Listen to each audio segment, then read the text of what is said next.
Operasi hari ini 17 Agustus 2025. Kasusnya TBC tulang belakang. Selamat ulang tahun kemerdekaan ke-80. Ada banyak hal di bidang kesehatan kita belum merdeka. Salah satunya adalah infeksi TBC. Di Indonesia itu infeksi TBC-nya peringkat kedua dunia terbanyak. Ya. Padahal negara-negara maju itu sudah bebas dari TBC relatif puluhan tahun. Nah, bayangkan TBC di tulang belakang itu hanya 5%. Pun itu saya masih sering menjumpainya. Artinya TBC di organ paru itu masih banyak yang bergentayangan ya.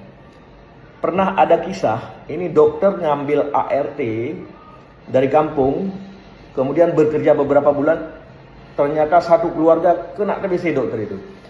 Kemudian ART ini di ronsen paru-parunya, ternyata ada TBC miliar di paru-parunya. Jadi nggak peduli status ekonominya apa, kita harus bersama-sama memberantas TBC. Kalau nggak, kita semua bisa kena. Nah, kasus kemarin keluarga pasien maksa dokter buka masker di depan pasien yang suspek TBC, jangan sampai terulang lagi.